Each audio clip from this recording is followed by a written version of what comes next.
All right, I've started recording. All right, well, hopefully we can keep this session brief and definitely interrupt or ask any questions if you have any that arise. So within the judging Q&A folder, there's the Q&A spreadsheet, the judging matrix. That will show you which session each moderator is assigned to. So Morgan, for example, you're session 8. What this also tells you is who your host will be. This will be your point of contact if you have any issues with Zoom. When you go back to the Q&A or the Q&A folder and you go into the Q&A sessions, each session has been broken out with your relevant or your respective teams. So Morgan, for example, with session 8, you'll open this up and it'll tell you the time slot, the session number for the corresponding Zoom link. We will get all the video links for the presentations. And it also has the Future City host name and number if you need to reach them if you're having any sort of technical difficulties. We have it for each team presentation that you will be moderating for. And then we, at the end, because of teams that have dropped out, we just have a placeholder if the judges would like some extra time to kind of deliberate and go over the presentations and Q&A sessions that they've had that day. Within the Q&A folder as well, there is the moderator script that we went over at our last meeting, but I've also kind of tried to create a dumbed down version of how to join. And so this is the link to figure out what session number you're supposed to be going to. This will be your session document. We just went over each session document, lists the name, time, moderator, the Future City host, team, teacher, their email, and their video link. And so we're still getting a few of those in this week. We should have them all by competition on Saturday. The Future City host will have enabled video sharing capabilities with all users, and they'll start the recording process. Given how these Zoom accounts are set up, they may stay in your meeting or that they might go back and forth to address other issues. If the Future City host leaves the meeting, they're going to assign you the moderator, the hosting duties within Zoom. So I wish there was a better terminology to kind of separate it, but effectively you'll be the one running the Zoom meeting. Granted, if any issues come up, reach out to your Future City point of contact. They'll hop in and then they'll be able to reassume hosting duties to figure out any sort of technical issues. Since the video sharing will be set to everybody can share their screen, you will be able to share your screen following these instructions. So first you'll have to open up the Teams video link on your computer. So in this case, once we have that video link, you would click that link. It would pop up in your browser. And then you click share screen. You click on the screen itself where that video is going to be recorded. And then the key here is we need to make sure that we check the box in the bottom right corner. So that should say left corner. That way you can share the sound of the video. Lastly, you click share, and then you'll be able to play the video for all attendees. Once the video is played, if there's time, go ahead and share the slideshow of the model as well. We'll be working on putting those in here if possible. When you're ready to stop sharing your screen, you just hover over your kind of toolbar and you click stop share, the red button there.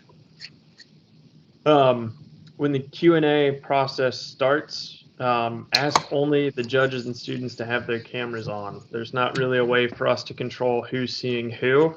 So just really try and make sure that only the judges and the students have their cameras on.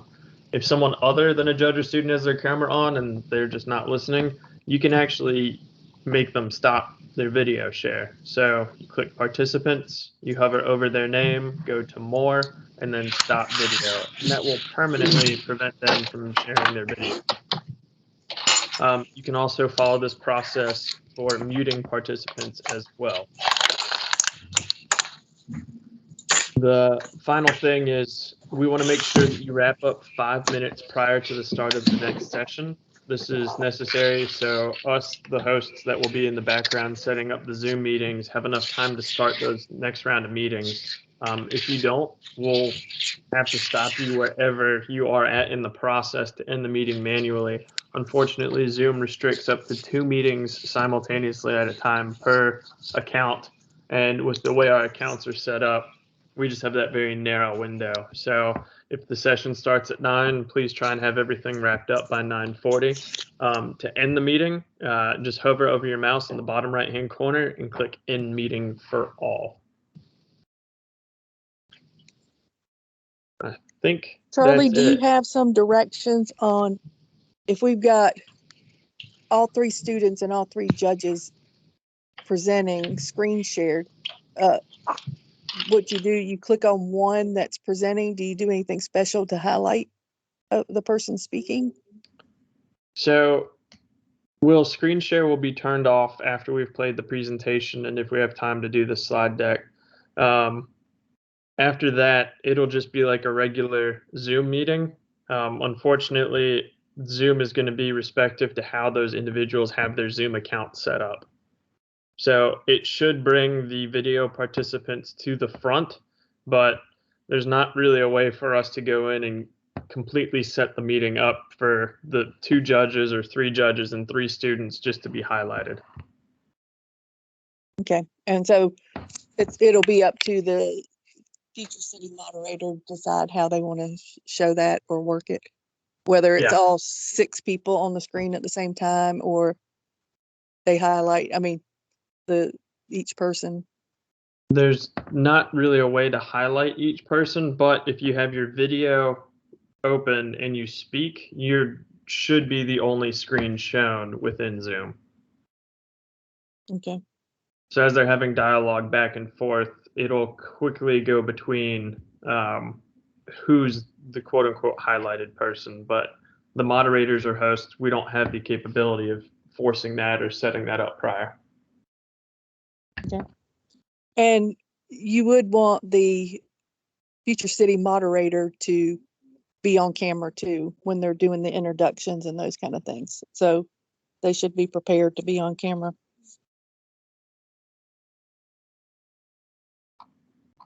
All right. I think just for if the moderator's not judging, just when it gets to that Q&A portion, that's when they could stop sharing their camera.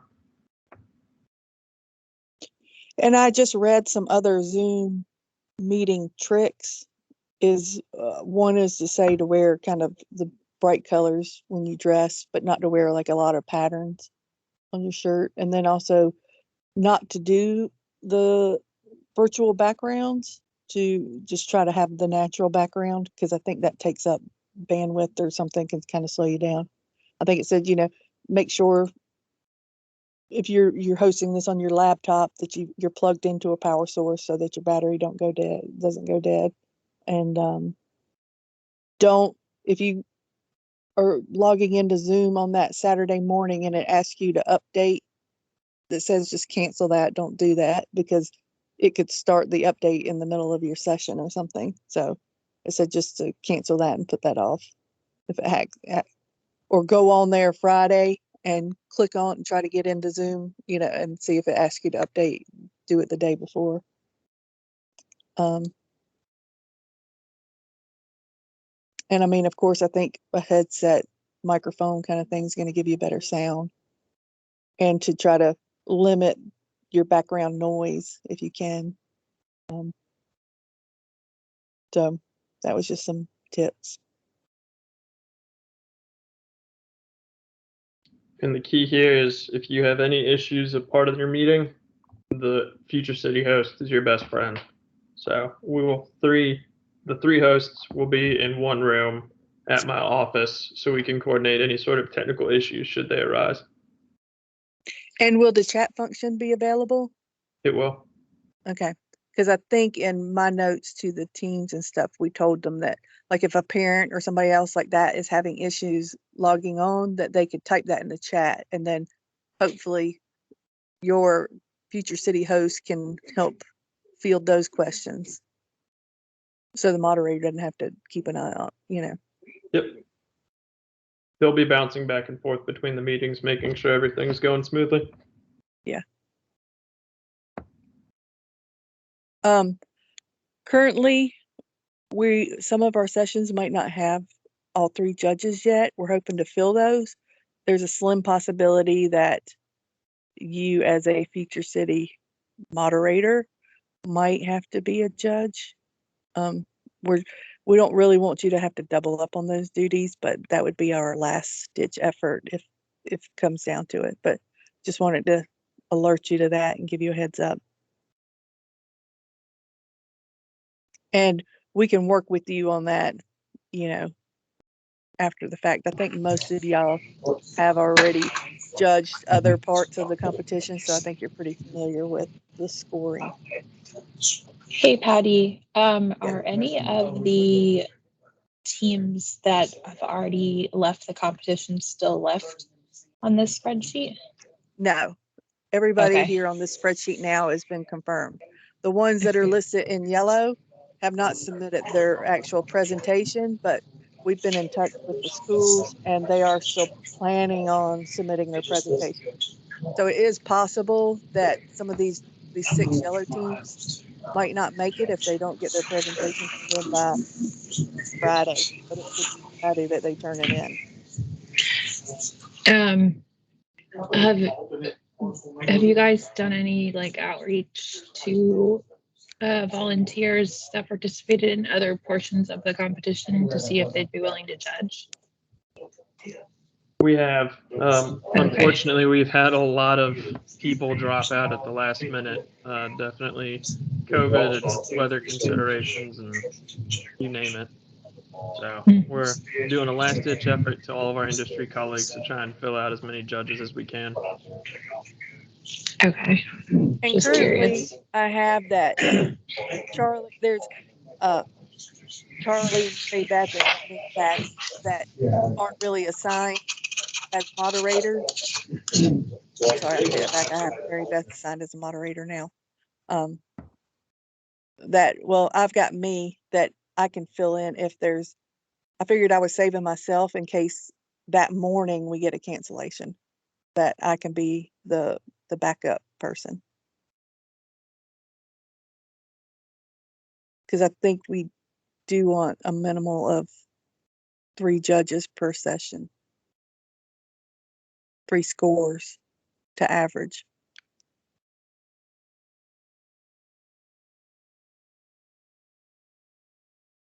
Hey Patty, can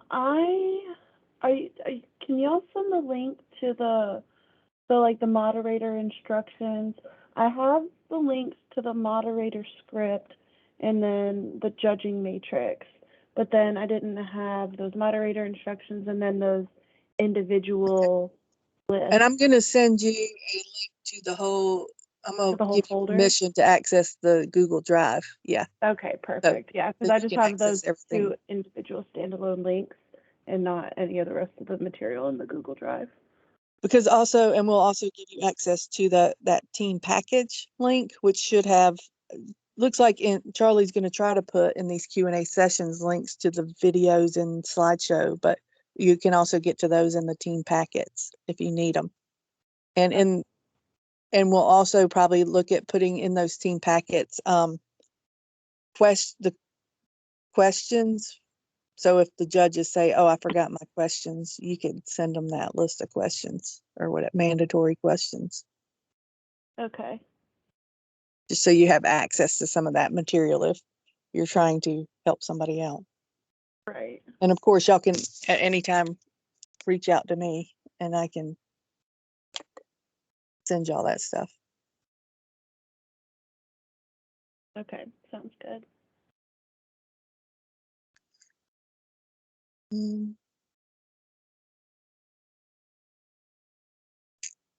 you said the teams in the yellow are the ones that haven't submitted their stuff yet.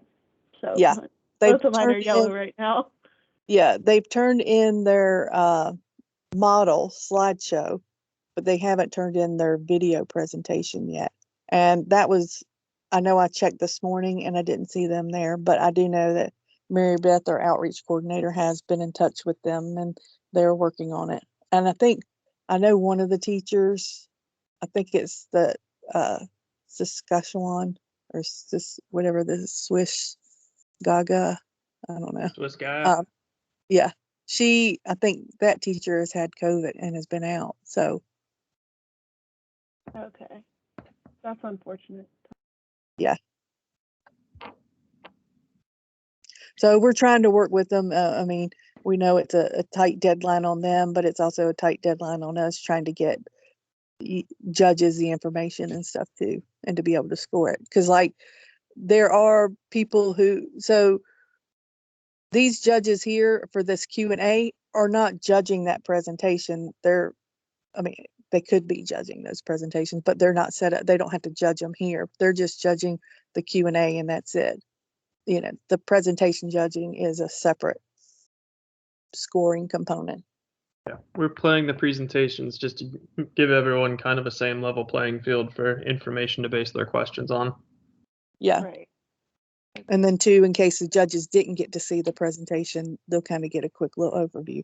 But we are sharing these links with the judges too, so hopefully they can go and preview their team stuff first. Okay. Sounds good.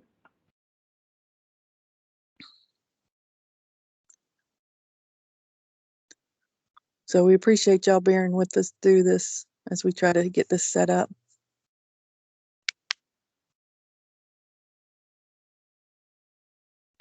Yeah, no problem. Y'all have any other questions? Concerns? Not that I can think of right now. I know both of y'all are probably pretty familiar with Zoom. I know it's very similar to Teams. So Mm-hmm. Yeah, I think it'll be fine. I like that there's a script though. That'll help a lot. Yeah, I appreciate that because I think I'd be lost without it. Yeah, yeah, for sure. And that's what I'll and that probably way be too, reading we're it. all kind of Consistent. somewhat utilizing the same information. Yeah. Charlie, the recordings of these sessions, is that something the Future City host gets the recording? It's nothing that our moderators have to do. To Correct. download The host will get the recording downloaded. Okay.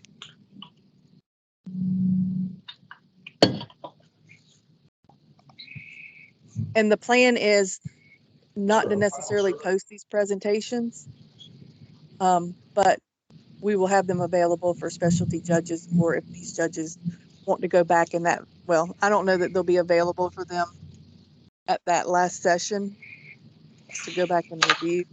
I don't know that they'll be ready that quick.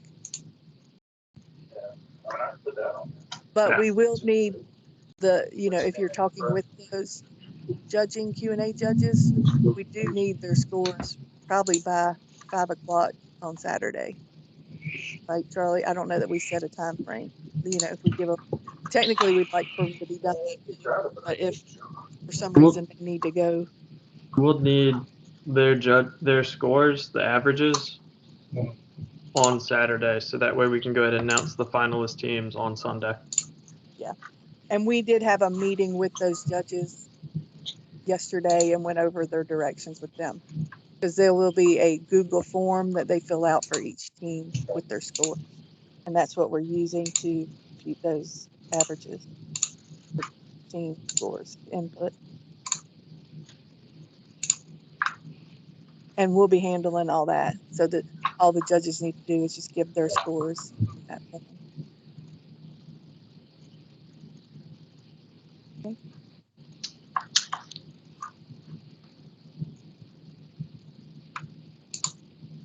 Righty then. Well, if there's no other questions, we appreciate your time, and I think, Patty, you can go ahead and stop the recording.